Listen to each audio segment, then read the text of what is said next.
अस्सलाम वालेकुम नाज़रीन, welcome to another video. कैसे हैं आप? मैं हूं फैज़ान और आप देख रहे हैं गारमेंट टेक्निक्स। दोस्तों, आज की ये वीडियो आप सब लोगों के लिए बहुत ही ख़ास होने वाली है, क्योंकि आज इस वीडियो में जो टॉपिक मैं आपके लिए लेकर आया हूँ वो एक फरमाइशी टॉपिक है, जिस पर मुझे व्हाट्सएप पर एक लड़के ने ये क्वेश्चन किया कि सर DQA सिस्टम क्या है। तो दोस्तों, आज DQA सिस्टम पर हम कोशिश करेंगे तफसील से बात करने की और आप तक कंप्लीट इन्फॉर्मेशन पहुंचाने की। तो चलिए दोस्तों, स्टार्ट करते हैं हमारा आज का इंटरेस्टिंग टॉपिक, जो कि है DQA यानी डिजिटल क्वालिटी एश्योरेंस सिस्टम।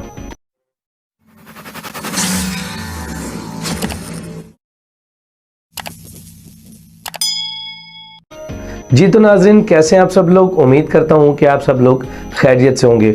बहुत अरसा मैं आपसे दूर रहा, यानी 4-5 माह पहले मैंने वीडियोस बनाई थी और बीच में मेरा ब्रेक आ गया, क्योंकि मैंने जॉब भी चेंज की थी और मुख्तलिफ मेरी और रिस्पॉन्सिबिलिटीज़ लग गई थी, जिसकी वजह से मैं आपको टाइम दे नहीं पाया हूँ। लेकिन बीच में आप सब लोगों के बहुत से कमेंट्स, रिक्वेस्ट वगैरह आती रही कि सर वीडियो कब आएगी, तो लीजिए जनाब, आप सबके लिए वीडियो हाजिर खिदमत है।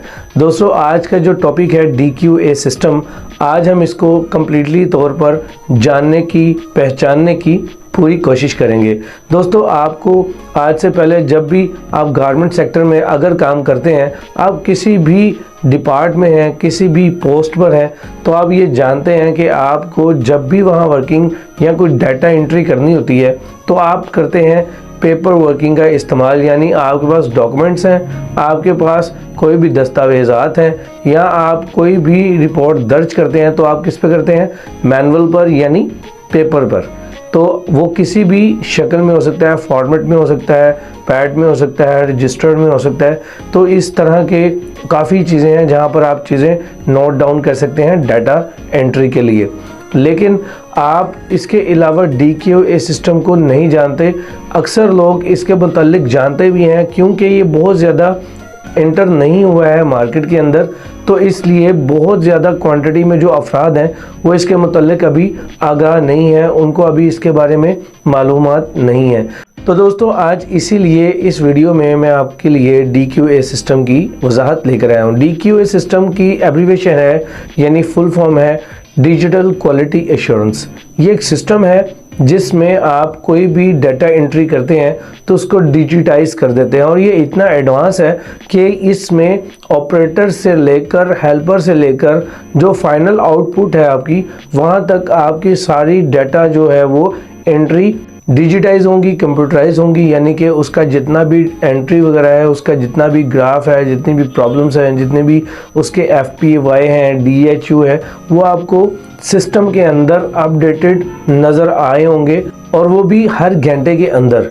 यानी आप 8 घंटे की ड्यूटी करते हैं तो आप हर घंटे के अंदर आपको ये पता चलता रहेगा कि किस ऑपरेटर की क्या परफॉर्मेंस है और किस क्वालिटी चेकर ने कितना काम चेक कर लिया है, किस प्रोडक्शन इंचार्ज ने कितना पीस इस वक्त आउट करवा लिया है, और बैलेंस टारगेट उसका इस वक्त कितना मौजूद है। तो दोस्तों, ये सारी चीज़ें डिजिटाइज होती हैं, यानी इसको जब भी आप इंटर करते हैं सिस्टम के अंदर तो वो क्या हो जाता है? डिजिटाइज हो जाता है, डिजिटल उसको बोला जाता है। जब आप पेपर पे वर्किंग करते हैं तो उसको बोलते हैं पेपर वर्किंग, यानी कि आपकी हार्ड फॉर्म में वो कॉपीज़ वगैरह होती है। लेकिन जब आप सॉफ्ट फॉर्म में जाते हैं तो उसका मतलब होता है कि आपने सिस्टमेटिकली उसको सेव कर लिया है। दोस्तों, जो आप पेपर वर्किंग करते हैं उसमें अक्सर चीज़ें गुम जाने का खदशा होता है, लेकिन जब आप कंप्यूटर में चीज़ें सेव करते हैं तो उसमें ना तो कोई रद्दोबदल हो सकता है और ना ही वो गुम हो सकती हैं।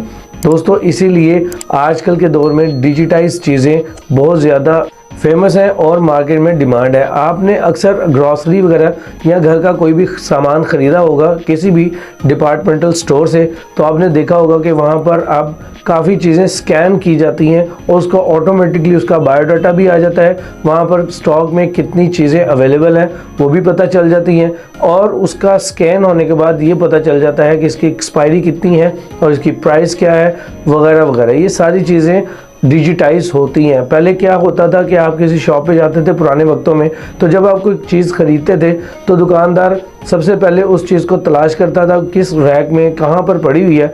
उसके बाद जब उसको पकड़ता था और आप उसकी प्राइस पूछते थे तो अक्सर औकात दुकानदारों को भी उसकी प्राइस का पता नहीं होता था, तो उसके ऊपर प्रिंट हुआ जो भी प्राइस होती थी वो आपको देखकर बताते थे कि ये इसकी प्राइस है।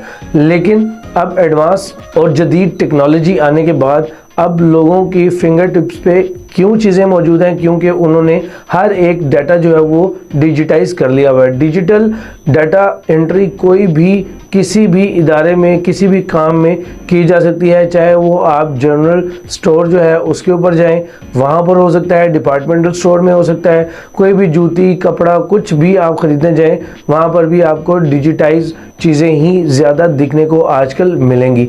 इसी तरह से हम जब गारमेंट सेक्टर में काम करते हैं तो वहाँ पर डिजिटाइज चीज़ें कैसे की जाती हैं और कैसे होती हैं या कैसे नज़र आती हैं उसका मैं थोड़ा सा आपको बता देता हूँ। दोस्तों वो बहुत ही आसान है।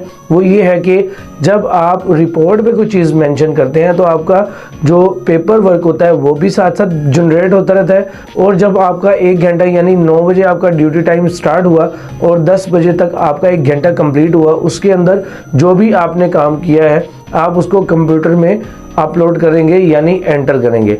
जब आप उसको एंटर कर देंगे तो आपका जो डाटा है वो कंप्यूटर के अंदर सेव हो जाएगा, और जितने भी सीनियर अफसरान हैं, ऑफिसर्स हैं, सीईओ हैं, डायरेक्टर्स हैं, मैनेजर्स हैं, उनके ऑफिस में लगी हुई एलसीडी या एलईडी या फिर फ्लोर के अंदर लगी हुई एलईडी में वो उसी वक्त लाइव जो है वो अपलोड यानी कि एंटर हो जाएंगे और स्लाइड उसकी उनको नज़र आना शुरू हो जाएगी। तो जहां पर उनको कोई तहफ़्फ़ुज़ात या सवाल उनका बनता हुआ तो वो आपसे पूछेंगे कि हमारा ये जो टारगेट था अभी तक अचीव क्यों नहीं हुआ है, या फिर जो प्रॉब्लम सबसे ज़्यादा front section, back section, waste belt section जिसको हम असेंबली 1 या फिर फाइनल टेबल या जिसको हम असेंबली 2 या फाइनल आउटपुट टेबल भी बोलते हैं, वहाँ पर कोई भी ज़्यादा प्रॉब्लम आने वाली चीज़ को भी वहाँ पे वो क्वेश्चन कर सकते हैं।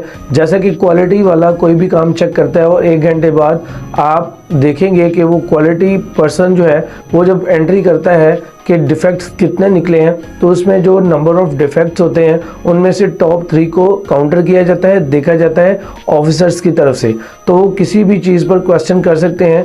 वैसे तो जो नीचे मैनेजमेंट मौजूद होती है, जो कि सुपरवाइजर्स हैं, इंचार्ज हैं, लाइन चेकर्स हैं, लाइन चेकर्स के साथ साथ जो लाइन में क्वालिटी इंचार्ज है, उनकी भी प्रोडक्शन के साथ साथ जिम्मेदारी बनती है कि उन टॉप 3 फॉल्ट्स को कंट्रोल करवाएं। लेकिन जब आप डिजिटाइज वहाँ पर कर देते हैं, उसको कंप्यूटर में एंटर कर देते हैं, तो तमाम ऑफिसर्स के पास उनकी स्लाइड्स जो हैं वो एलईडीज़ पर ऑनलाइन उनके पास नज़र आ रही होती हैं। तो वो क्वेश्चन कर सकते हैं कि ये सबसे ज़्यादा फॉल्ट क्यों आ रहा है, इसको क्यों नहीं कंट्रोल किया जा रहा, या फिर आने वाले 1 घंटे में हमें ये फॉल्ट कम करना है, इस पे काम करें। तो ये सारी चीज़ें डिजिटाइज होने का फ़ायदा ये है कि आप उस पर ज़्यादा जल्दी ग्रिप कर सकते हैं, करेक्टिव एक्शन ले सकते हैं और उसी को देखते हुए प्रिवेंटिव एक्शन भी ले सकते हैं। तो दोस्तों मैं उम्मीद करता हूं कि आज की इस वीडियो में आपको ये मालूम हो गया होगा कि डिजिटल क्वालिटी एश्योरेंस सिस्टम किसको बोलते हैं और उसकी वर्किंग कैसे की जाती है। तो दोस्तों मैं अब मिलूंगा आपसे इसी तरह के एक इंफॉर्मेटिव टॉपिक के साथ। तब तक के लिए मुझे दीजिए इजाज़त। मैं हूं फैज़ान।